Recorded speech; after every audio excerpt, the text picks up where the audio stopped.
কোন মুসলমান মেয়ে যদি ঘরের ভিতরে দুলাভাই ভাসুর দেওরের সামনে,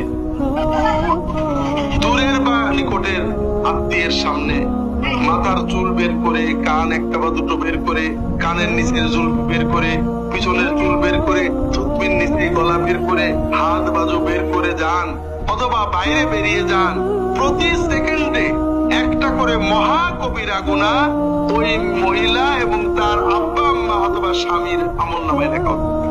পর্দা মানে হলো, আমাদের অনেক পর্দার অনেক বিধান আছে, তার প্রথম বিধান হলো আমাদের শরীরটা ঢেকে রাখতে হবে, ঠিক না? পুরুষদের জন্য কতটুকু ঢাকা পড়ো?